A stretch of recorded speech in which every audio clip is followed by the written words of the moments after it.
Olá, meus irmãos, a graça e a paz de Cristo. Eu quero dar continuidade à nossa aula aqui de arqueologia bíblica e eu quero falar um pouquinho na aula de hoje sobre a Idade do Ferro. Se você abrir aí na sua apostila, na página de número 7, nós vamos tratar um pouco sobre esse assunto. Mas antes eu gostaria de falar um pouquinho, que é importante nós revisarmos, sobre a Idade do Bronze. Então, a Idade do Bronze nós vimos, né, você deve lembrar, que tem a Idade do Bronze Antigo, que oscila entre 3.200 a 2.200 a.C. A Idade do Bronze Antigo é um termo muito popular, né, dentro da arqueologia, embora alguns vão supor que o bronze, né, no sentido mais moderno, ainda não existia naquela época. É, Nós vimos, né, inclusive, no último fórum, que alguns eruditos também insistiram que o bronze era como se fosse uma liga de cobre, estanho, algo muito antigo e que já era usado nesse período e por esse motivo o período leva esse nome. Mas é claro que quando a gente pensa num tipo de metal, não era uma espécie de alumínio como nós temos hoje, mas era uma espécie de um metal amarelo, tá bom? Então era assim que era tratado. Havia algumas minas de zinco em Laurium, na Grécia, que eram exploradas desde os tempos mais antigos. Então o bronze também era abundante entre os hebreus, entre alguns povos vizinhos, né, em tempos muito antigos. Foi nessa época também que houve uma organização dos primeiros estados, né, no Egito, na Mesopotâmia, e por esse motivo é um período muito importante para os nossos estudos. Temos o Bronze Médio, né, a Idade do Bronze Médio, ela data ali entre 2.200 a 1.550 anos. Foi um período de atividade internacional, intelectual, houve o levantamento e quedas de reinos importantes, como o Reino do Egito, Babilônia, entre os Ixos, Hititas, Oreus. Então, é um período também que vai ser muito observado pelos arqueólogos. E também a Idade do Bronze Tardio, um período que vai de 1550 a 1200. Nesse período, né, houve algumas grandes descobertas, né, como de algumas cidades que haviam sido reocupadas, né, naquele período ali do século 8 a.C. Então, através dessa datação, a Idade do Bronze Tardio, pôde-se construir a ideia, né, da compreensão de alguns povos, né, selvagens, de algumas tribos que estavam matando seus rivais e também sendo mortos. Dentro dessa datação que vai ser possível identificar a destruição da cidade de Azor, de Betel, de Beit, Birsim e de Laquis, né?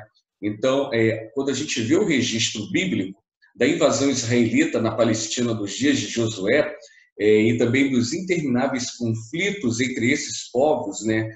Jericó, que aparece abandonada em torno ali de 1324 anos antes de Cristo, é exatamente dentro desse período aí do bronze tardio.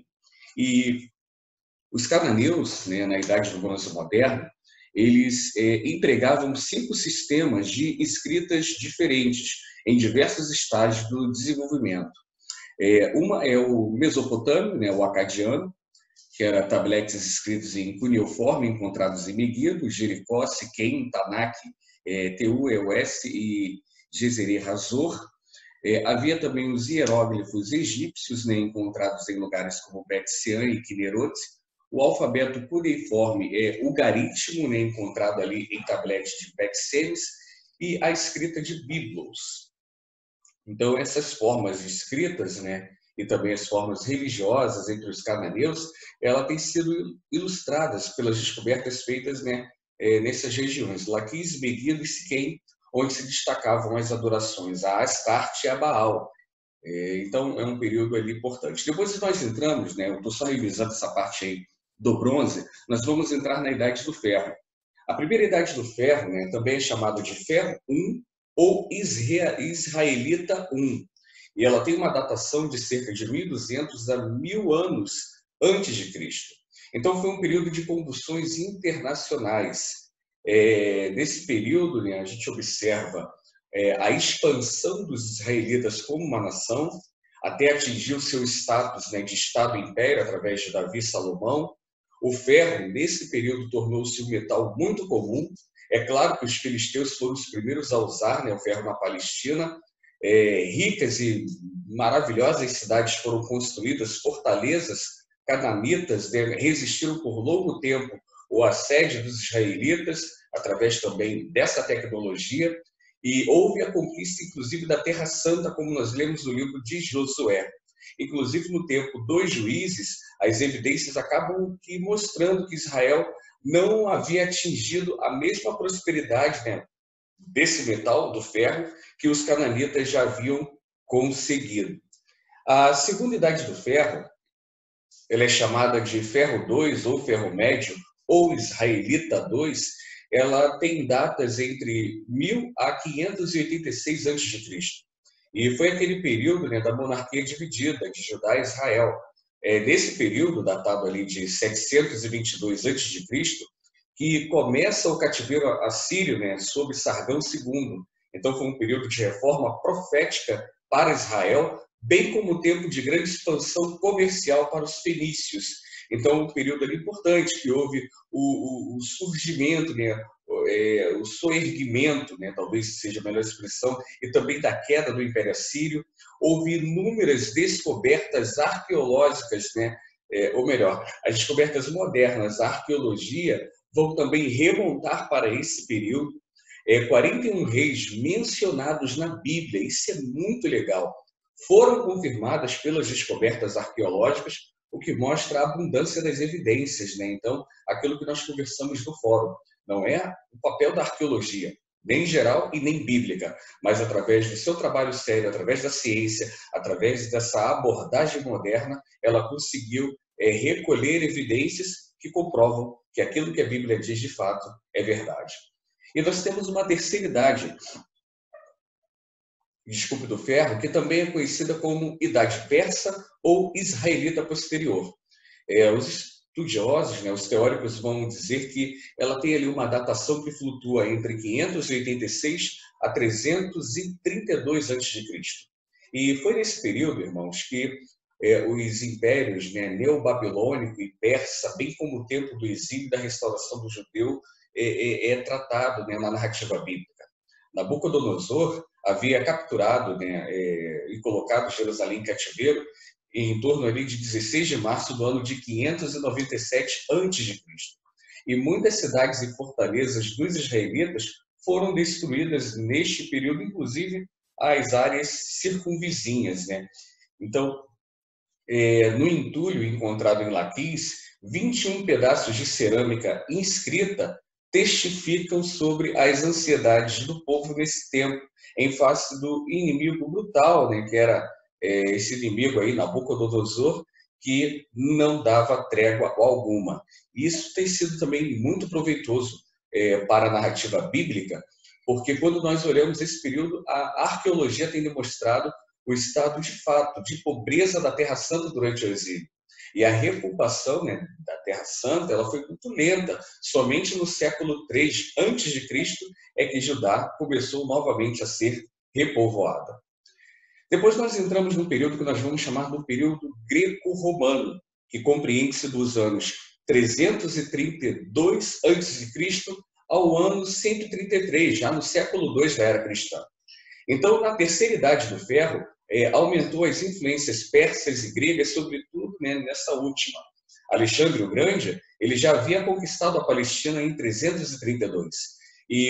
E a conquista de Alexandre vai abrir caminho para a influência helenista, né? E você deve se lembrar, né, que alguns professores, com certeza, têm falado com você sobre a influência, né, grega ou a influência helenista nos dias de Cristo e nos dias dos apóstolos. E isso se deu devido a essa grande conquista realizada por Alexandre o Grande.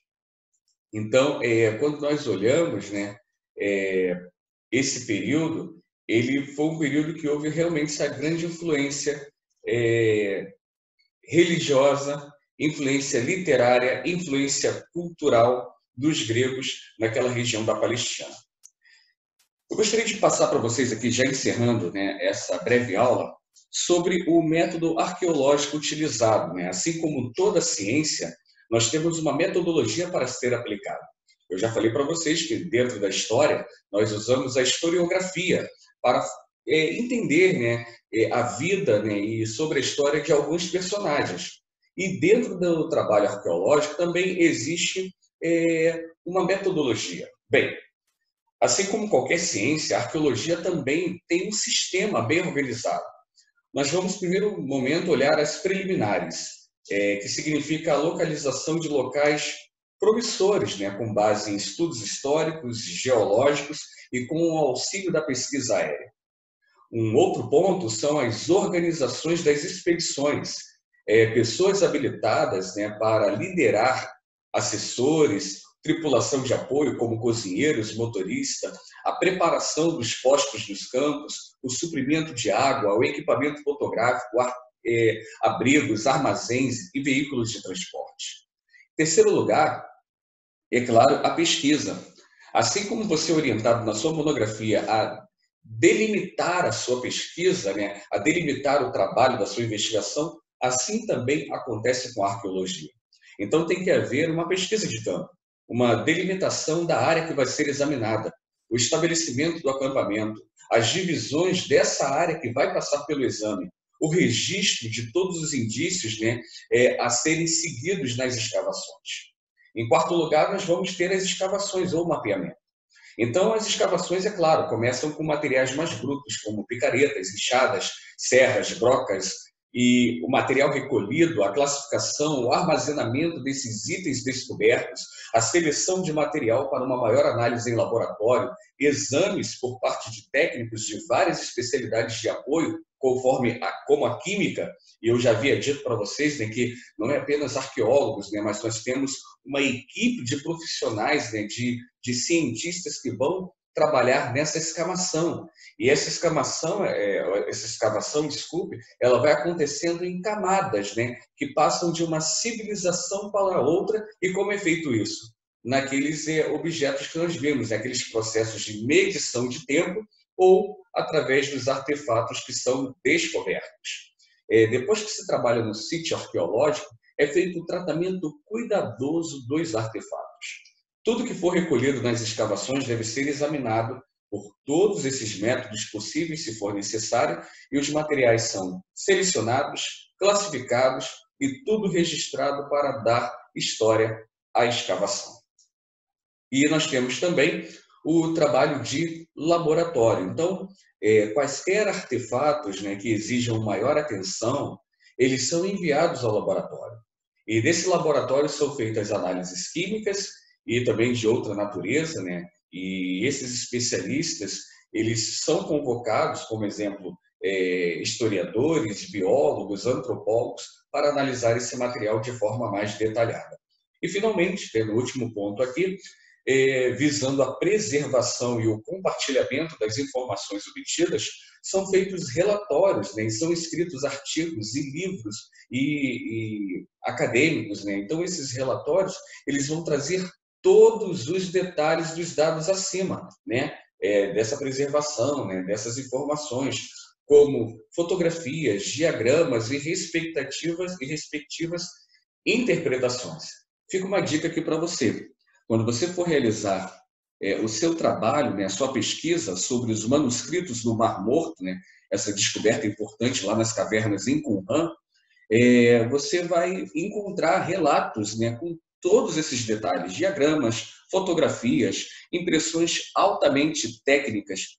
E, é claro, se você puder extrair um pouco dessas informações, seria muito útil, muito relevante você colocar no seu trabalho. E nós encerramos aqui o nosso encontro e até o próximo sábado, quando estaremos juntos para discutir, né, outros assuntos relacionados à nossa disciplina. Tenha um ótimo dia e que Deus abençoe a sua semana.